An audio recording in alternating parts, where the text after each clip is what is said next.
This video will show you how to create and submit eConsults using the primary care provider or delegate role. Log in with your username and password, and if you've forgotten your password or would like to reset it, click here. Let's take a look at this screen. Click on either of these to return to this main window at any time. On the left, you have quick access to a few frequently used items. In the middle, you'll find the service desk contact information, a privacy reminder, and scroll down where you'll see all of your eConsults needing your attention. Over on the right, there's an announcement section, which includes things like new specialties. Click on the title to see all of the history. And on the very bottom right, there's a discussion section, but please don't use this area. Let's get started by clicking Create a new eConsult. Just a reminder, this service is for non-urgent requests only. Fields in this section will be auto-populated with your contact information. If you have the delegate role, there'll be a drop-down menu to select the PCP, and then the fields will be auto-populated. Choose the specialty from the drop-down. Click on the subspecialty if required, or the general specialty. You'll notice some of the fields are required and will be shown like this in red font.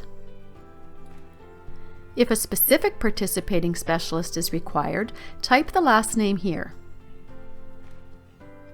This is a link to the directory listing of all of the current specialties. This link's also available on the main screen as well. This field will be auto-populated. Enter the patient's date of birth, gender, as well as the given and surname. These fields are mandatory. They're required for billing purposes. This section is free text. Enter the patient's address, including the city and postal code, their FIN, and MHSC. This information is also mandatory as it's needed for billing purposes as well.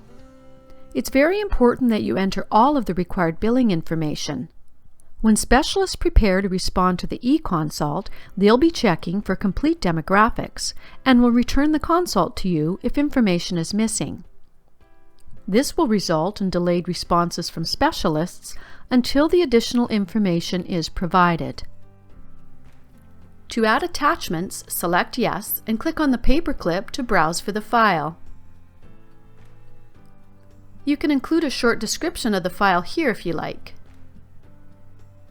In the next step for the background history and consultation request, there's a couple things to note.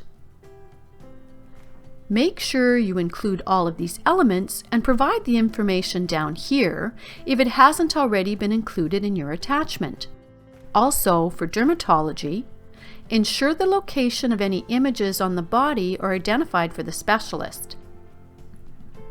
Also, for dermatology, as well as hematology, make sure you provide a FIN or MHSC for the specialist.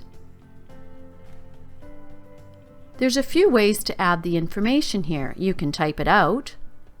You can copy information from your EMR and paste it in here. Or type See Attachments if your notes and photos already contain all of the information required. If you're not ready to send the eConsult, you can click the Save button down here and come back to it later. Or, if you're ready to send the eConsult, click Continue to Next Step. The date of the response will be shown here. And at the bottom, if you're not ready to send it, you can close the form without sending, which means you can save it and come back to it later. You can go back to the form and add additional information before sending, or if you're ready, you can send the eConsult. You'll receive an email notification that looks like this one confirming your submission. Whenever the case changes status, you'll also receive a notification. The emails will come from this address. When using the delegate role, both the delegate and the referring provider will receive all notifications. Make sure to delete any information that you've saved to your computer and empty your computer's trash or recycle bin. When the specialist responds, you'll receive an email notification and you'll see your eConsult under one of these 3 sections. You may need to refresh your page to see it if you're still logged in.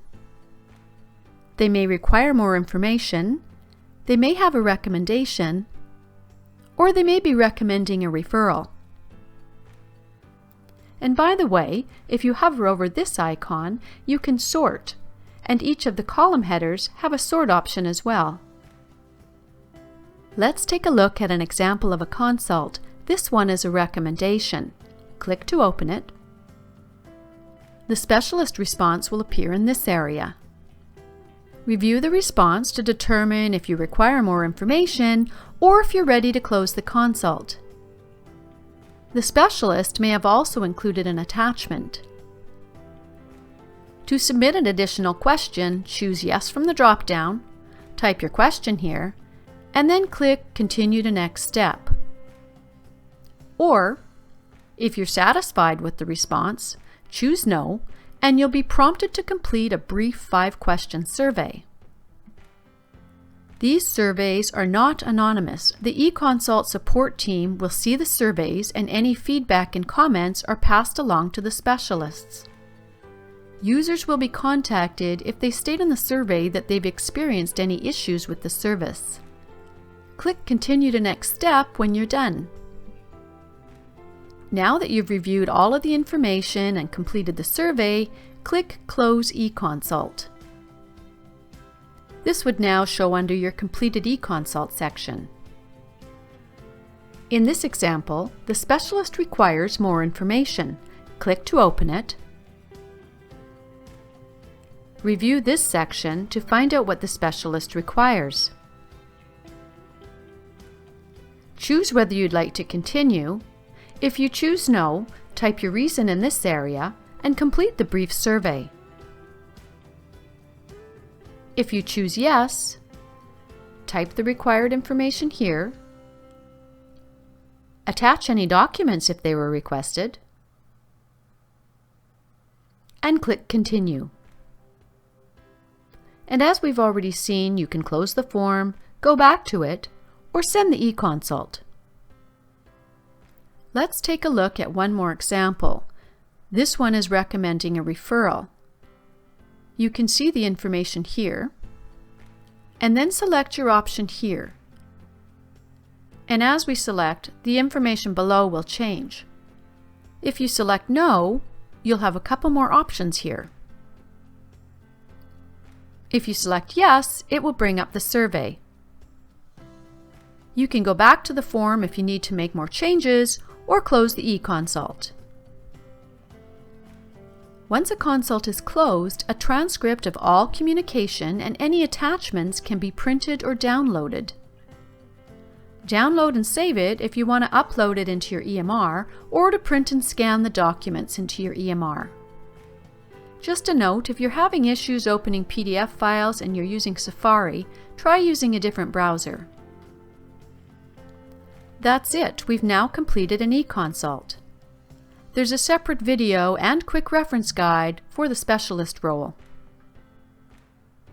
Visit our website for more videos and quick reference guides on all of our services.